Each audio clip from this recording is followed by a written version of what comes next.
In this video, we're going to give you a technique for stopping negative thoughts.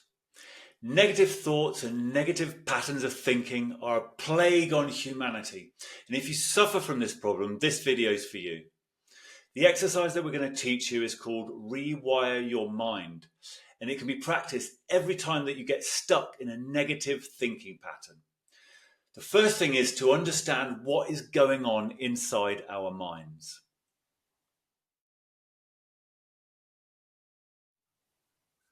Think of your mind like a house.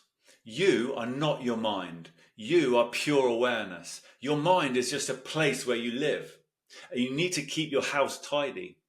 Everything you can see in the roof of this house is conscious. It's what you're aware of. Everything within the brickwork is subconscious. You're not aware of it. We go about our lives having experiences and making memories. Our memories get laid down in a very messy format. It's just an automatic process. And there are a couple of things that greatly influence how those memories are laid down. That's our mind stream and emotions that we're feeling in the present moment. That's an evolutionary tactic, by the way. If you think about an animal in the wild trying to stay alive, it feels a very strong emotion like fear in a dangerous situation. The stronger it gets burned into its memory, the more likely it is to remember it in the future. And so that keeps it alive next time that dangerous situation comes up again.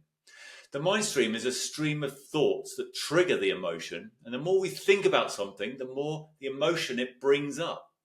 It's an integral part of how our memories are formed. So out of this mass of jumbled memories, personality characteristics are formed, and then values, which are just characteristics or emotions that we've prioritized. And then the thing that governs it all is the mask identity, sometimes called the psychological self or the ego. It's the human identity, the part of the mind that thinks it's separate from everything else. The fascinating part of this cycle is that it's the mask identity that actually produces the mind stream in the first place, which is then influencing how the memories are getting laid down. So we go around in a circle. This can easily spiral into negativity, and many problems can occur in the subconscious memories. Anxiety, for example, which is a huge problem right now. It's got its roots in this cycle. But it is possible to take control of this cycle and spiral into positivity instead. Can you see anywhere on this diagram where we could have any possible level of control of what's going on? Of course, it's in the mind stream, isn't it? It's the only bit that's conscious. And when do we have control over that bit? Well, it's now, isn't it? It's in the present moment. We have conscious thoughts in the present moment. So the time to act is always now.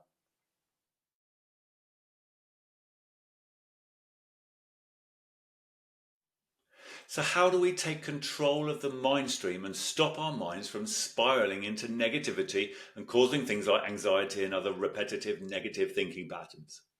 Well, we can use a feature of the mind called neuroplasticity, and also use the powerful habit-forming capacity of the mind. So neuroplasticity is a term in neuroscience that has been hijacked a little bit by the well-being community. And why not? Because it explains the point very well. It refers to the idea that neurons in the brain can grow or shrink depending on how they're used.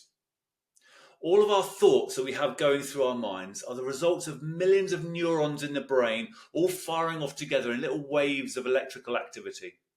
A neuron is a type of brain cell. And every time that a neuron is used, it grows. It gets bigger and stronger. But the more time that passes that a neuron doesn't get used, it shrinks. It's a bit like a muscle in that respect. So what this means is that negative repetitive thought patterns are strong because of how we use them. If we stopped using them, they'd shrink and disappear entirely. So how do we do that?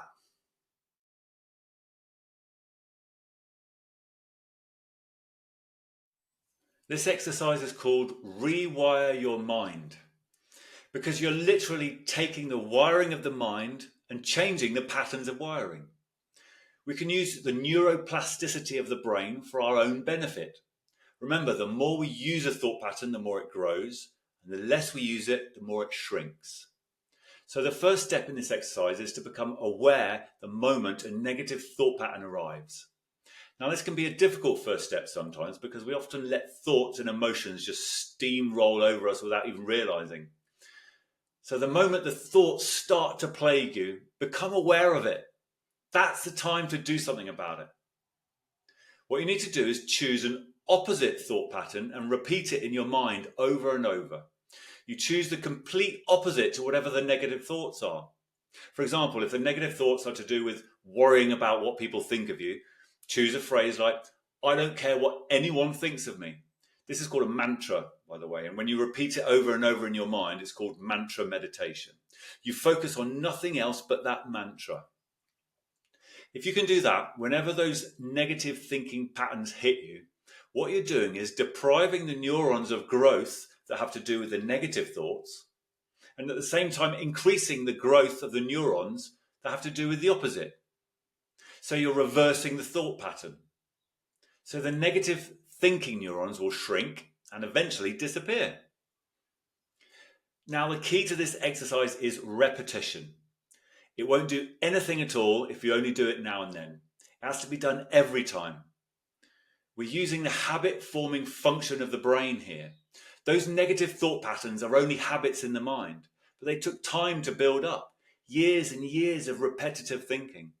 So we reverse the process and make new habits. But you need to repeat it constantly. And if you persevere, it will work. One thing to remember though is that when it does start to work, you need to drop the mantra when you get to the balance point. Think of that particular characteristic as having a balance scale. The negative emotions are felt at the end of the scale, and the positive emotions are felt in the middle, in the balance point. Right now it's way too far over one way, which is why it's causing you negative emotions. The mantra is bringing it back towards the balance point. But you don't want to take it too far the other way, otherwise you'll have the same problem. So when you get to the balance point, drop the exercise.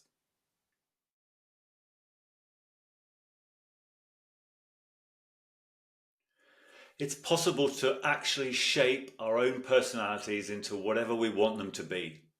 Are there parts of your personality that bother you? Do you suffer from anxiety? Or perhaps anger and frustration? Or perhaps it's a very specific fear about something? We call these afflictions of the mind, and you don't have to live with them. You can remove them. It takes a bit of work and determination, but it's possible. Those afflictions are just problems that have occurred when our memories are laid down one after the other, and the mind stream affects how they're laid down.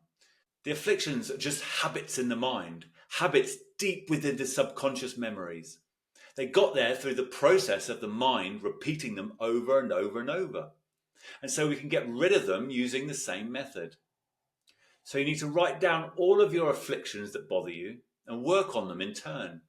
You use the Rewire Your Mind exercise for each one of them because it's the repetitive negative thought patterns that are causing and reinforcing the afflictions in the first place.